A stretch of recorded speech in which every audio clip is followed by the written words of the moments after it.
Welcome to my YouTube channel physics with academy. आज हम physics और मैथमेटिक्स के एक और मोस्ट इम्पॉर्टेंट टॉपिक इंटीग्रेशन हम स्टार्ट करेंगे।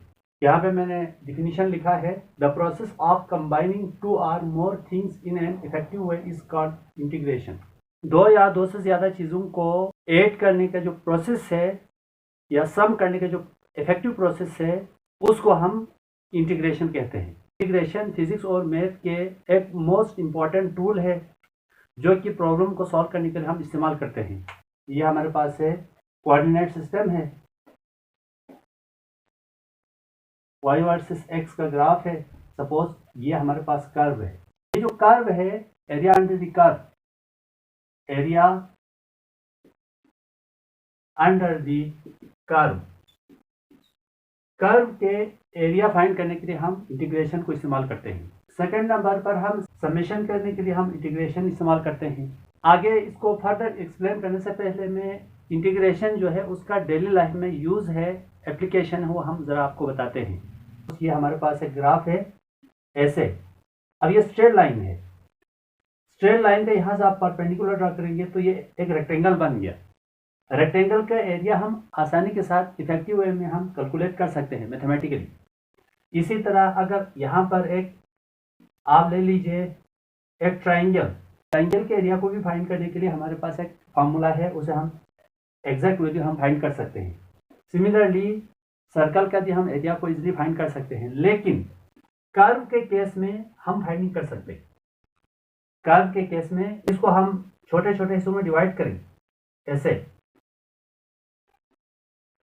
तो ये ट्राइंगल बनने के बाद ऊपर थोड़ा पोर्शन बच जाता है। देखिए ऊपर ये तो रेक्टेंगल का फार्मूला आप लगाओगे, यहाँ पे भी लगाओगे, यहाँ पे भी लगाओगे, इधर भी लगाओगे, लेकिन फिर भी थोड़ा ऊपर बच जाता है कर्व की वजह से।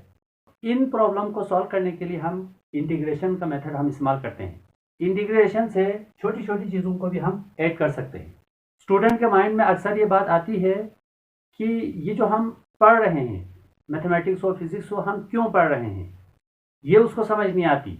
हम स्टूडेंट को समझा नहीं पाते हैं ये किस मकसद के लिए हम पढ़ रहे हैं। अगर हम इस चीज़ को पहले समझा दें, यह हम इसलिए पढ़ रहे हैं ताकि हमने फ्यूचर में इससे ये काम लेना है, हम इस पर्पज़ के लिए हम पढ़ रहे हैं, वो चीज़ पहले समझाएंगे तो फिर स्टूडेंट मोटिवेट भी होगा पढ़ाई के लिए और चीज़ें समझ आएगी। हम चीज़ें पढ़ते जाते हैं लेकिन हमें ये नहीं पता होता है कि ये किस मकसद के लिए हम पढ़ रहे हैं। इंटीग्रेशन का यही आसान डिफिनीशन मैंने यहाँ पे लिखा है, यानी कि चीज़ों को ऐड करना, यानी कि छोटी छोटी चीज़ें, बारीक बारीक चीज़ों को भी हम एक्यूरेट एडिशन हम यहाँ मेथड से हम कर सकते हैं। ये तो आपको समझ आ गया, लेकिन अब इसकी एप्लीकेशन है, इसके यूजेस क्या है। जैसा कि हमारे पास जो गवर्नमेंट है वो सड़क बनाती है, सड़क तो सीधी तो नहीं होती है, सीधी हो जाए तो फिर इसका एरिया फाइंड करना आसान है। इंटीग्रेशन के बगैर भी हम एग्जैक्ट वैल्यू हम निकाल सकते हैं। ऐसे सड़कें बनती है, जब इस तरह से सड़कें बनती है, वैन आता है, इनका जो एरिया है वो हम इंटीग्रेशन की मदद से हम फाइंड करते हैं, क्योंकि कर्वेचर की वजह से किसी और फार्मूले को हम लगा नहीं सकते। यहाँ पर एग्जैक्ट एरिया को फाइंड करने के लिए हम इंटीग्रेशन इस्तेमाल करते हैं। सिविल इंजीनियर यहाँ पर इंटीग्रेशन इस्तेमाल करते हैं, क्योंकि इंटीग्रेशन से इसकी एग्जैक्ट एरिया आएगा और इससे हमें क्या पता चलेगा यहाँ पर कितना मटेरियल आएगा, सीमेंट कंक्रीट वगैरह कितना आता है, उसका तखमीना लगाते हैं पहले से। इसी तरह हम ट्रांसमिशन लाइन बिछाते हैं इलेक्ट्रिसिटी के, तो वहाँ पर भी हम इंटीग्रेशन इस्तेमाल करते हैं। ये जो वायर है उसकी लेंथ को मेजर करने के लिए, यानी कि फलान ट्रांसफार्मर से फलान ट्रांसफार्मर तक कितनी लेंथ की वायर इस्तेमाल होगी, उसका एग्जैक्ट तखमीना हम इंटीग्रेशन के मेथड को इस्तेमाल करते हुए हम लगा सकते हैं। इसी तरह ह्यूमन बॉडी के अंदर फ्लूइड फ्लो की अमाउंट को चेक करने के लिए हम इंटीग्रेशन का मेथड इस्तेमाल करते हैं। जैसा कि हमारे ह्यूमन बॉडी के अंदर ब्लड का या वाटर का एक सर्टेन अमाउंट होना ज़रूरी है सेहत के लिए। किसी किस्म की जो लिक्विड है उसके अमाउंट कम हो जाता है तो हम बीमार हो जाते हैं, तो डॉक्टर हजरात इंटीग्रेशन की मदद से उस फ्लूइड की अमाउंट को चेक करते हैं, मतलब अमाउंट जिस्म के अंदर है या नहीं है। इस चीज़ को डॉक्टर हजरात इंटीग्रेशन की मदद से चेक करते हैं।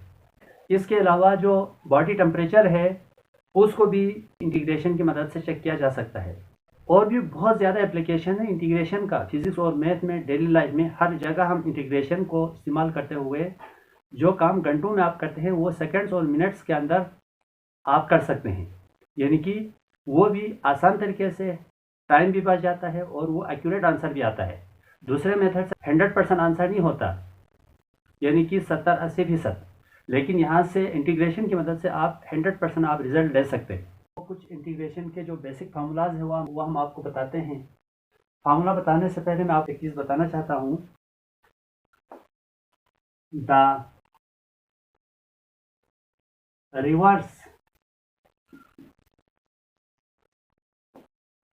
process of differentiation, the reverse process of differentiation is called integration। इससे पहले वीडियो में हमने पढ़ाया था आपको डिफरेंशिएशन सिंपल वे में मैंने आपको समझाया है। पहले डिफरेंशिएशन की वीडियो अच्छी तरह से वॉच करें, फिर इंटीग्रेशन की वीडियो पे आना है। सो डिफरेंशिएशन का रिवर्स प्रोसेस है इंटीग्रेशन। इंटीग्रेशन है ये हमारे लिए दो काम करता है, एक एरिया ऑफ ए कर्व निकालता है, दूसरा सम करता है, सम। अब देखो सम का जो एस है इसको आप थोड़ा सा आगे एक्सपेंड कर दें इसको, तो सम के एक्स को थोड़ा सा आप एक्सपेंड करेंगे तो ये इंटीग्रेशन का सैंपल बनता है। ये जो इंटीग्रेशन का सैंपल है, सम का पहला वर्ड है एस, एस को खींच कर ये सैंपल बनाया गया है। पहला फार्मूला है हमारे पास cos x dx इक्वल होगा sin x प्लस सी। अब हम आपको ये बताते हैं कि ये जो डिफरेंशिएशन का रिवर्स इंटीग्रेशन कैसे है।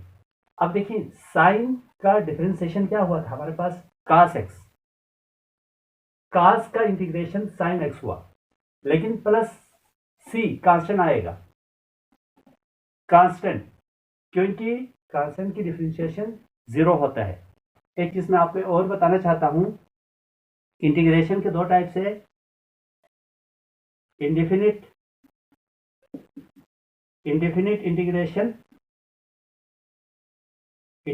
इंटीग्रेशन नंबर 1 और डेफिनिट इंटीग्रेशन नंबर 2 जो है डेफिनिट इंटीग्रेशन। इंडेफिनिट इंटीग्रेशन और डेफिनिट इंटीग्रेशन, ये जो फॉर्मूला लिखा है ये इंडेफिनिट इंटीग्रेशन है। अब इसी को हम डेफिनिट इंटीग्रेशन बनाते हैं बाय यूजिंग लिमिट। हम यहाँ पे लिमिट यूज करेंगे, थोड़ी देर तक हम इसका एग्जांपल करेंगे दोनों का। तो इंडेफिनिट इंटीग्रेशन के साथ हमेशा कांस्टेंट भी आएगा, वेरिएबल के साथ कांस्टेंट भी हम उसको ऐड करते हैं। ये इंडेफिनिट इंटीग्रेशन है, इसलिए यहाँ पर आखिर में कांस्टेंट आपने ऐड करना है। Formula number 2, integration sine x d x is equal to minus cos x plus c constant. ये कैसे डिफरेंशिएशन के रिवर्स है, अगर आप कास को डिफरेंशिएट करेंगे तो माइनस साइन एक्स को इंटीग्रेट करेंगे तो माइनस कास एक्स को आप डिफरेंशिएट करेंगे तो minus sine x. Definite integration है, कांस्टेंट को हमने ऐड किया, कांस्टेंट का डिफरेंशिएशन 0 होता है, 0 आप हर एक के साथ ऐड कर सकते हैं, उसकी कोई वैल्यू नहीं है। 3 जो है integration sec square x d x is equal to 10x plus C. अगर आप 10 को डिफरेंशिएट करेंगे तो ये सेक स्क्वायर एक्स आता है, सेक स्क्वायर एक्स को इंटीग्रेट करेंगे तो 10 आया, उसी का रिवर्स हुआ। डिफरेंशिएशन का फार्मूला याद रखें, उसी को रिवर्स करेंगे तो इंटीग्रेशन का फार्मूला बने, cosec square x del x का integration minus cot x plus C. अगर आप कॉट को डिफरेंशिएट करेंगे तो माइनस कोसेक स्क्वायर एक्स आता है, कोसेक स्क्वायर एक्स को इंटीग्रेट करेंगे तो माइनस कॉट को डिफरेंशिएट करेंगे तो माइनस कोसेक स्क्वायर एक्स, इसी का रिवर्स हुआ। Formula number 5, integration sec x tan x d x is equal to sec x plus C. अगर आप सेक को डिफरेंशिएट करेंगे तो सेक एक्स प्लस 10x आएगा। ऐसे छठे नंबर पर cosec x cot x d x, इसको आप इंटीग्रेट करेंगे तो minus cosec x plus c आता है, सी कांस्टेंट है। अगर आप इसको डिफरेंशिएट करेंगे तो minus cosec x cot x आएगा। इंटीग्रेशन एक्स की पावर n डी एक्स ये इक्वल होगा एक्स की power n plus 1 divide by n plus 1। ये पावर देखो n तो पहले से मौजूद है, इसको आप चेंज करेंगे तो n के साथ 1 ऐड होगा और n प्लस 1 डिनोमिनेटर में आएगा, प्लस कांस्टेंट। इसी तरह 0 को आप इंटीग्रेट करेंगे तो कांस्टेंट आएगा। 1/x को आप इंटीग्रेट करेंगे तो natural log x plus c आएगा। तो यहाँ पर मैंने 2 एग्जांपल लिखा है। ये ग्राफ है, मैं बता चुका हूँ कि इंटीग्रेशन 2 काम करता है हमारे लिए। एक तो सम करता है, चीज़ों को कलेक्ट करता है, दूसरी बात कर्व का जो है ना एरिया निकालता है। आपने फर्स्ट ईयर फिजिक्स के जो work done by variable force के अंदर आपने पढ़ा था, work done by variable force, उसका आपने ग्राफ बनाया था ऐसे, उसमें भी कर्व बना था ऐसे।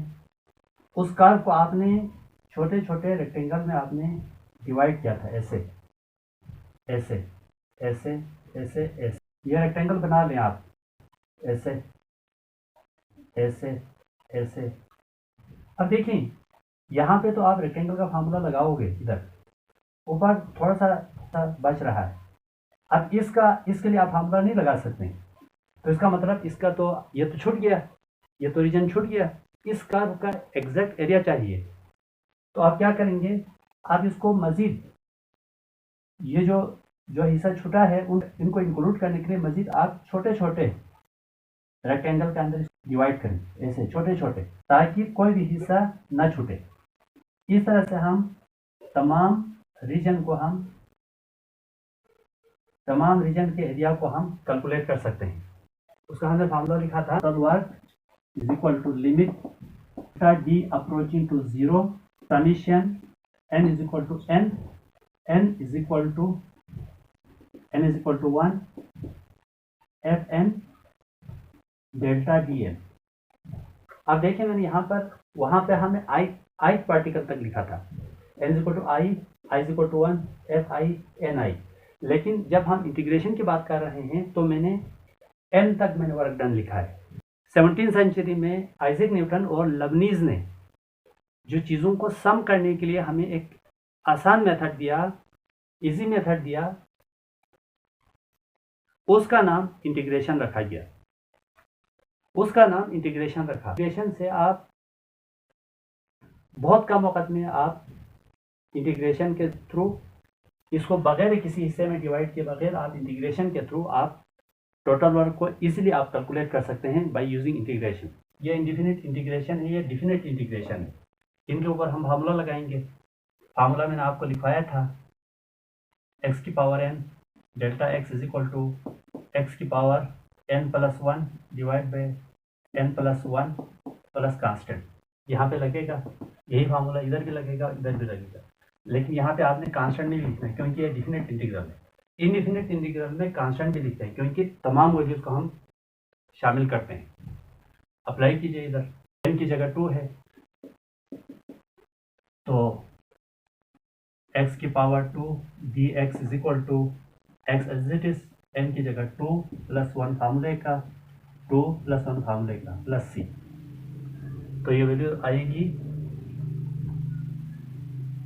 x की power 3 divide by 3 plus c। This is your answer.